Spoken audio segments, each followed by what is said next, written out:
Mesdames, messieurs, j'espère que vous allez tous très bien. On se retrouve aujourd'hui pour une nouvelle vidéo autour de Superman. Et oui, une nouvelle fois, même si le temps est extrêmement compliqué pour tourner des vidéos, alors oui, c'est très cool, on sort dehors, il fait très chaud, mais quand il s'agit de tourner des vidéos, c'est pas la même. C'est pas la même parce que là, il y a des lumières de partout, il y a une caméra, il y a des appareils qui chauffent, il y a des écrans, il y a un PC. Il fait très chaud, il fait très vite très chaud, mais ça nous arrête pas, évidemment. On est là pour parler aujourd'hui de Superman une nouvelle fois et pour théoriser cette fois-ci sur l'identité d'Ultraman. Et oui, vous avez vu la miniature. On va parler d'Henry Cavill parce que bordel, il y a quelque chose qui est sorti qui fait très plaisir et j'ai pas envie de croire à ce truc, mais j'ai quand même envie de vous en parler, les gars. Henry Cavill en Ultraman. C'est dans cette vidéo, voilà, c'est dans cette vidéo. Alors les amis, vous savez ce qu'il vous reste à faire, installez-vous confortablement, on va très vite rentrer dans le vif du sujet, on va théoriser sur l'identité d'Ultraman, que ce soit les théories les plus folles qu'on a trouvées sur internet, mais également les théories qui semblent un petit peu plus probables. N'hésitez pas les amis, le petit like, le partage et l'abonnement, et théorisons à quelques semaines maintenant de la sortie du film sur l'identité d'Ultraman, mais également du marteau de Boravia.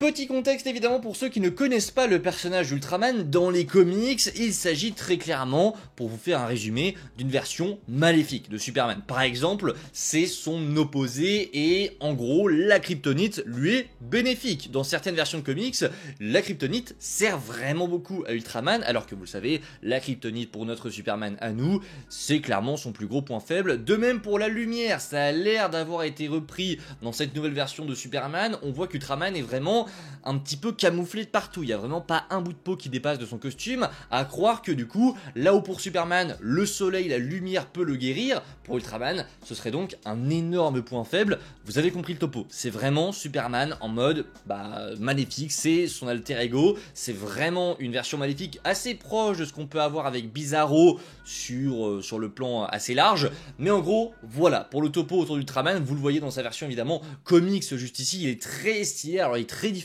de ce qu'on a là dans le film Superman, mais à voir. Je pense évidemment qu'il ne s'agit pas de sa version finale et on va évidemment en parler. Il y en a beaucoup qui théorisent depuis maintenant très longtemps autour de l'identité d'Ultraman et ça tombe bien puisque James Gunn nous a très récemment dans une interview pour Entertainment Weekly dévoilé un petit peu plus de ce Ultraman. Je vais vous laisser regarder, je vais vous lire évidemment ce qu'il nous a dit. Il y a aussi un personnage mystérieux dans l'équipe de Lex appelé Ultraman dont le corps est entièrement recouvert d'un costume noir. Gunn entretient ce mystère, mais le personnage possède des capacités comparables à celles de Superman, notamment la vision laser, la force et le vol d'après les bandes annonces. Et lorsque Entertainment Weekly a demandé à James Gunn si Ultraman est donc la tentative de Lex de créer son propre Superman, et bien James Gunn a répondu oui, je pense que c'est assez proche. Ultraman est en quelque sorte le voyou, la seconde main de Lex, et il est assez puissant. Voici la réponse donc de James Gunn sur Ultraman. Il confirme en gros, sans vraiment le dire, que c'est la version de Lex et le Superman de Lex qui est un peu foiré. Et forcément, ça confirme quelque chose. Ça confirme que voilà, c'est un clone de Superman. Alors un clone, à voir dans quelles circonstances, est-ce qu'il a vraiment le visage de David Corenswet, on va voir ça juste après, mais ça confirme que c'est bel et bien une tentative de Lex de recréer une version alternative de Superman qui, pour le coup, serait à ses ordres. Voilà, vous avez quelques précisions sur ce personnage et c'est très intéressant parce qu'il faut parfois aller chercher dans les articles et on trouve des choses plutôt intéressantes, et là pour le coup, eh bien James Gunn confirme que ouais, c'est pour le coup une version de Superman qui a été créée par Lex Luthor, et je trouve ça très cool. Les amis, on a également eu ces plans assez intéressants dans les bandes annonces, dans le dernier trailer final qui nous montre eh bien un personnage assez mystérieux qui de 1 balance des rayons laser avec ses yeux, capacité qui évidemment que Superman possède, et on a un deuxième plan où là on voit Superman lui balancer un débris sur la tête. Personnage très bizarre, honnêtement personnage très bizarre, et donc on s'est demandé de qui il s'agissait parce qu'on ne l'avait pas encore vu jusque là. On voit qu'il a des cheveux très longs, on voit que sa peau est un peu grise, noire, mais on sent qu'en fait il y a vraiment beaucoup de choses qui sont cachées dans ces visuels. Je pense qu'il y a vraiment des points de son visage, de son corps qui ont été un petit peu noirci par les équipes pour le trailer. Je pense pas qu'il soit aussi sombre et je pense qu'évidemment il y a un visage là-dessous qu'on ne veut pas nous montrer. Mais du coup il y en a plein qui ont commencé à théoriser, oh est-ce que c'est Lobo? Alors non, ce n'est pas Lobo. Lobo ne peut pas tirer des rayons laser avec ses yeux, sauf si James Gunn a décidé de changer un petit peu ce qu'il était capable de faire. Mais à première vue il ne s'agirait pas de Lobo. Donc la théorie la plus probable reste qu'il s'agit d'Ultraman. Il y en a qui sont pas forcément d'accord avec ça, il y en a qui aimeraient que ce soit pas Ultraman ici mais un autre méchant. Je pense que c'est Ultraman, déjà de 1 parce qu'il a l'air d'avoir les capacités de Superman, mais aussi parce qu'il tire des rayons laser, mais en plus de ça parce que sur les deux plans que l'on voit ici, à chaque fois on le voit dans l'ombre. Il est à chaque fois dans l'ombre, on ne le voit jamais en plein soleil, ce qui me fait penser que si jamais c'est donc un Ultraman démasqué qui n'a plus son armure, il ne peut pas se rendre au soleil et donc par conséquent c'est assez logique de le voir dans des coins d'ombre. Alors après on le voit vraiment 2 fois, en gros on a 4 secondes d'image de ce potentiel Ultraman démasqué, donc ça veut absolument rien dire. Mais il dit juste que du coup à chaque fois qu'on voit ce personnage, il est dans l'ombre. Est-ce que ça confirme que c'est donc Ultraman? Moi je pense que c'est Ultraman, faut pas aller chercher très loin je pense, il y a déjà beaucoup d'éléments dans ce projet, beaucoup trop peut-être on verra, mais en tout cas pour moi il s'agit d'Ultraman. Mais c'est bien beau de dire c'est Ultraman, mais qui est Ultraman? Qui est ce personnage? Qui se cache derrière ses longs cheveux? Les amis, il y a une théorie qui circule depuis maintenant la sortie de ce dernier trailer qui nous dit que Ultraman, ça serait lui. Henry Cavill. Il y a vraiment des gens qui sont partis dans un délire pour nous dire que Henry Cavill serait dans le costume d'Ultraman. Imaginez la réaction des fans de Snyder. Imaginez le désastre. Alors, vous m'auriez dit que le film était réalisé par Ryan Reynolds, je vous aurais dit oui. C'est Henry Cavill dans le rôle d'Ultraman, c'est une évidence. Ryan Reynolds qui réalise le film Superman, je dis oui direct. C'est une évidence, Henry Cavill serait revenu et Ryan Reynolds aurait fait la giga blague. Maintenant c'est James Gunn. C'est James Gunn qui lance son univers, un minimum de sérieux, même si ce serait un petit clin d'œil très sympa, parce que voilà c'est un Superman maléfique, donc tu remets Henry Cavill dans le rôle de Superman, ce serait cool. Mais en fait c'est bien trop méta pour que ça puisse se faire, et honnêtement si James Gunn fait ça, c'est prendre un énorme risque concernant les fans de Snyder, parce qu'on le sait, il y a des fans de Snyder qui acceptent ce changement, il y en a d'autres qui ne l'acceptent pas, mais il y en a d'autres qui sont vraiment malades, qui iront en salle mais qui sont vraiment dérangés dans leur cerveau. On l'a vu, il y a des comptes Twitter qui sont créés anti-Superman en mode non, remettez Snyderverse. Enfin bref, vous le savez, il y a des fous qui existent dans la commu de Snyder, et je vous le dis, si jamais c'est Henry Cavill, il y a des gens qui vont exploser les salles de cinéma. Si jamais on voit que sous le masque d'Ultraman c'est Henry Cavill, il y en a vraiment qui vont péter leur crâne. Donc non, ce n'est pas Henry Cavill. Je vous dis ça parce que vraiment, il y en a qui vont me dire ouais mais du coup tu le mets pour rien, etc. Les gars, je vous jure que c'est une vraie théorie qui est sortie sur Twitter. Les tweets ont plus de 5000 likes, c'est une folie. Les gens commencent à se convaincre petit à petit que c'est vraiment Henry Cavill. Mais lâchez ça, ce ne sera pas Henry Cavill, c'est juste impossible.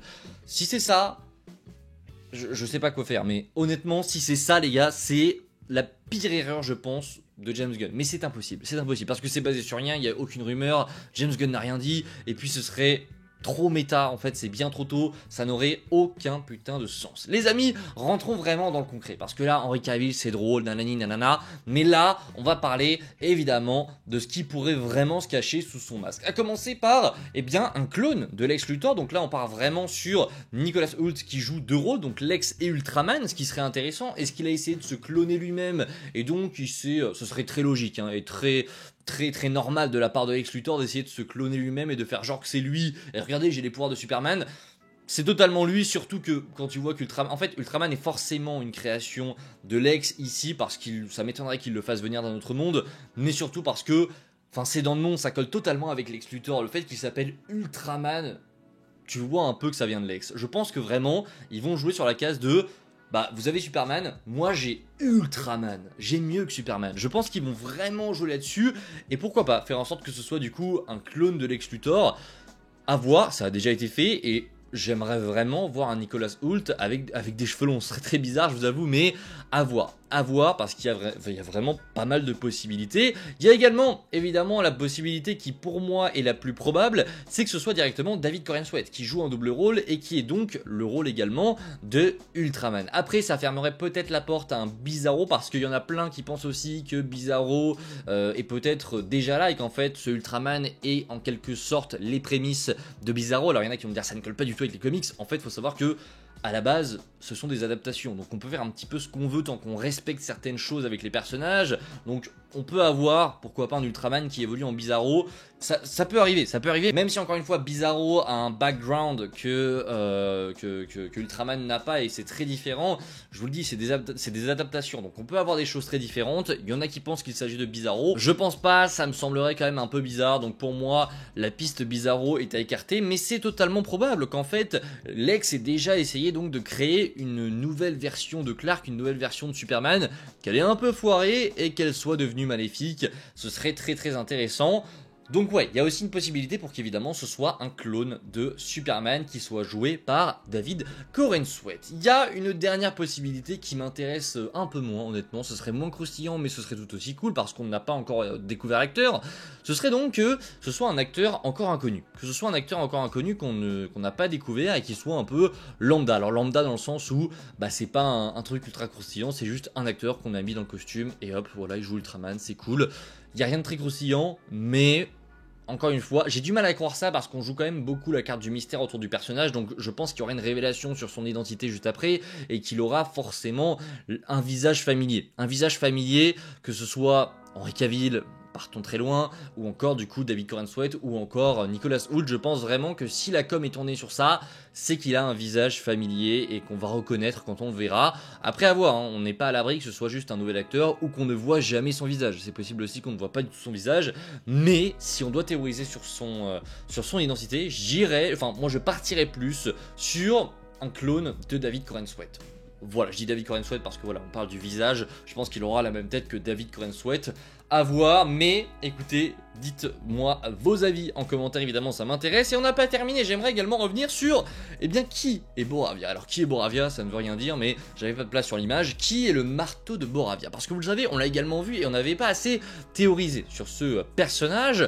Et il y a une théorie qui est sortie que je trouve absolument géniale. La théorie est sortie sur Twitter. Alors personnellement, je pense qu'il y a plusieurs possibilités. Je pense tout d'abord que Lex Luthor pourrait se trouver dans une armure comme celle du marteau de Boravia et qu'en gros, en fait, le marteau de Boravia, je pense que c'est une arme de Lex Luthor, j'en suis convaincu, et je pense en gros que il va faire en sorte que ce soit considéré comme les représailles, les conséquences de ce qu'a fait Superman. On sait dans le film que Superman va intervenir justement en Boravie, il me semble qu'en français c'est Boravie, et qu'il va interrompre une guerre, que le gouvernement va un petit peu l'engueuler pour ça parce qu'il n'avait pas à intervenir, et je pense que Lex du coup va se servir de ça pour se dire ok, je crée une arme, je fais genre qu'elle vient de Boravie alors que pas du tout, et je l'envoie à Metropolis tout cassé, comme ça les gens auront la haine contre Superman, le gouvernement aussi. C'est très Lex Luthor de faire ça, donc je suis convaincu que le marteau de Boravia c'est vraiment une arme envoyée par Lex Luthor en mode vas-y, va encore plus remuer la merde.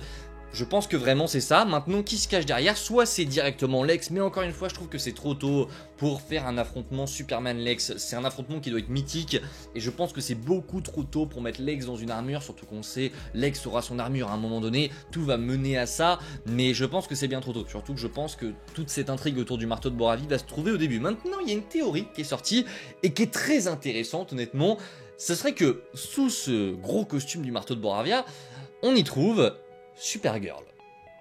Alors là, il y en a déjà qui vont se dire attends mais ouais, c'est une idée de fou. Et oui, c'est une idée de fou. Alors l'idée ne vient pas du tout de moi. C'est une théorie que j'ai vue sur Twitter il y a pas mal de temps maintenant. C'était à la sortie du deuxième trailer. Et quand tu la lis, en fait ouais, le mec a raison, il s'est dit, en fait, ça se trouve, Lex a récupéré donc Supergirl à la naissance, elle a récupéré Kara, Lex l'a récupérée quand elle était encore petite, quand elle est arrivée sur Terre, et elle a fait d'elle son arme. Je trouve l'idée géniale. Après, peut-être qu'on part un peu loin, honnêtement, peut-être que c'est un petit peu tiré par les cheveux, mais je trouve l'idée géniale. Imaginez en plus de ça la révélation pour Superman qui découvre qu'en fait c'était Kara depuis tout ce temps dans le marteau de Boravia, il l'a affronté etc, il l'a même peut-être blessé. L'idée est ouf et ça colle encore une fois totalement avec Lex Luthor. Je trouve que c'est vraiment une idée géniale puisque le marteau de Boravia a l'air lui aussi d'avoir les pouvoirs de Superman et je pense pas que le marteau de Boravia soit Ultraman. C'est possible, mais ça me semble encore une fois un peu petit. On dit beaucoup que ça semble un petit peu gros, que ça me semble un petit peu petit, je fais honnêtement en fonction de mon ressenti à moi, et moi je pense que sous Ultraman, il y a David Corenswet, et que sous le marteau de Boravia, il y a Kara. Imaginez la dinguerie, si vraiment il y a Supergirl sous le marteau de Boravia, c'est une folie. Je trouve que c'est une idée de génie et ça te permet d'introduire du coup directement Supergirl parce qu'on se doute que du coup Clark va aller la sauver et qu'elle va sortir de tout ça et qu'ensuite on va avoir son propre film à elle. On le sait, Supergirl sera forcément dans ce projet. On sait qu'elle sera là, que ce soit en scène post-crédit ou même dans le film. Maintenant, comment elle sera là? Et bah par le biais du marteau de Boravia. Moi je dis oui. Moi je signe direct les amis, n'hésitez pas en commentaire à me dire ce que vous pensez de tout ça. Je vous retrouve très vite évidemment pour parler très rapidement de Superman. On va peut-être même déjà en reparler demain. Il y a énormément de choses à dire les amis. Prenez soin de vous, c'est toujours le plus important. Et je vous dis à très vite. Ciao tout le monde.